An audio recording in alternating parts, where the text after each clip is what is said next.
BJP SC Morcha ఆధ్వర్యంలో నిర్వహిస్తున్న కలశ బంధన్ అభియాన్ కార్యక్రమాన్ని విజయవంతం చేయాలని బీజేపీ ఎస్సీ మోర్చా జిల్లా అధ్యక్షులు మచ్చ విశ్వాస్ పిలుపునిచ్చారు. శనివారం గోదావరికని ప్రెస్ క్లబ్ లో ఏర్పాటు చేసిన విలేకరుల సమావేశంలో ఆయన మాట్లాడుతూ సంత్ శిరోమణి రవిదాస్ మహారాజ్ 650వ జయంతిని పురస్కరించుకుని బీజేపీ ఎస్సీ మోర్చా దేశవ్యాప్తంగా కార్యక్రమాలకు పిలుపునిచ్చిందని అన్నారు.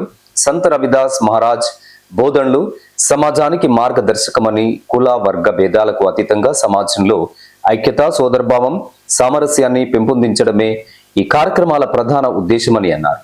రవిదాస్ మహారాజ్ చూపిన సమరసత మార్గాన్ని ప్రజల్లోకి విస్తృతంగా తీసుకెళ్లాల్సిన అవసరం ఉందన్నారు.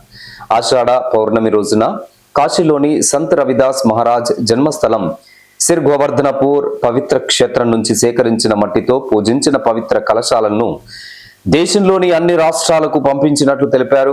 ఈ తెలంగాణకు చేరిన పవిత్ర కలశాన్ని రాష్ట్రంలోని 33 జిల్లాలకు తీసుకెళ్లి ప్రతి ప్రాంతానికి సంత్ రవిదాస్ మహారాజ్ సందేశాన్ని చేరవేసేలా కార్యక్రమాలను నిర్వహిస్తున్నట్లు తెలిపారు. ఈ నెల 23న హైదరాబాద్ నాంపల్లిలోని ఎగ్జిబిషన్ గ్రౌండ్ లో తెలంగాణలోని 33 జిల్లాలకు పవిత్ర కలశాల పంపిణీ కార్యక్రమాన్ని నిర్వహిస్తున్నట్లు తెలిపారు. ఈ కార్యక్రమానికి కేంద్ర మంత్రులు, బీజేపీ జాతీయ రాష్ట్ర నాయకులు, పార్టీ పదాధికారులు, హిందూ బంధువులు పెద్ద సంఖ్యలో హాజరు కానున్నట్లు పేర్కొన్నారు. ఈ కార్యక్రమంలో పెద్దపల్లి జిల్లా నుంచి బీజేపీ నాయకులు, కార్యకర్తలు, అభిమానులు, ప్రజలు, హిందూ బాంధవులు పెద్ద సంఖ్యలో హైదరాబాద్ కు తరలివచ్చి కలశ్ బంధన్ అభియాన్ ను విజయవంతం చేయాలని కోరారు. సంత్ రవిదాస్ గారు వారి 650వ జన్మదిన సందర్భంగా జూలై 29 నుండి ఫిబ్రవరి 28 వరకు జయంతి ఉత్సవాలు జరపాలని చెప్పేసి ఎస్సీ మోర్చా భారతీయ జనతా పార్టీ నిర్ణయం తీసుకుంది. ఈ కార్యక్రమంలో భాగంగా వారు సంత్ రవిదాస్ గారు ఎక్కడైతే జన్మించారో వారణాసి పక్కకు గోవర్ధనపూర్ అని చెప్పేసి అక్కడ వారు జన్మించారు. వారు మోచి కులస్తులు, చెప్పులు కుట్టుకుని కులస్తులు. వారు అలాంటి కుటుంబంలో పుట్టి ఆ రోజు వారు పుట్టిన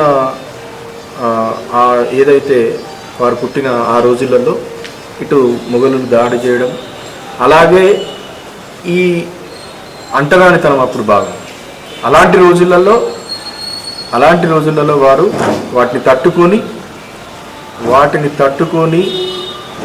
వాళ్ళ అమ్మా నాన్న ఏం చెప్పినా పనిచేస్తూ వారు ధ్యానంలో ఎక్కువ వండుకుంటూ చదువు రాకున్నా వారు ధ్యానం చేసుకుంటూ నా ధర్మం బాగుండాలి, నేను బాగుండాలని చెప్పేసి చాలా పోరాటాలు చేసారు. ఈ 650వ జన్మదిన సందర్భంగా ఉత్తరప్రదేశ్ ముఖ్యమంత్రి చేతుల మీదుగా మొన్న ఆషాఢ పౌర్ణమి రోజు అక్కడ కాశీలో వారు ఎక్కడైతే జన్మించిన జన్మస్థలం ఉంటుందో అక్కడ మట్టి సేకరించి ఆ సేకరించిన మట్టిని ప్రతి రాష్ట్రానికి పంచడం జరిగింది. అలాగే అందులో భాగంగానే ఆషాఢ పౌర్ణమి రోజు మన తెలంగాణకు కూడా ఒక కలశం కూడా రావడం జరిగింది.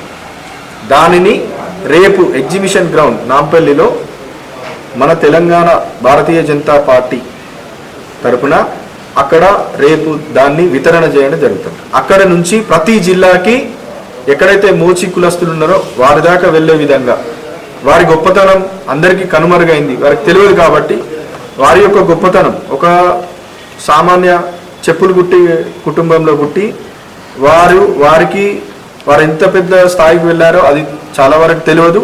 దాన్ని తెలియజేయడానికి భారతీయ జనతా పార్టీ ఈ కార్యక్రమం తీసుకుంది. దాంట్లో భాగంగానే ప్రతి జిల్లాకి రథం వస్తుంది కలశంతో పాటు. రేపటి రోజున అక్కడ జరిగే కార్యక్రమంలో ఎలాంటి కార్యక్రమాలు చేయాలనేది రేపు పార్టీ సూచిస్తుంది. సో రేపు అందరం కలిసి ఇక్కడ నుంచి పార్టీ తరఫున అందరం వెళ్తాం. విలేకరుల సమావేశంలో బీజేపీ నాయకులు ఐత పవన్, ఎల్తూరి రాజయ్య, పంగ రవి, కల్లపల్లి సాగర్, నవీన్, దిలీప్ తదితరులు పాల్గొన్నారు.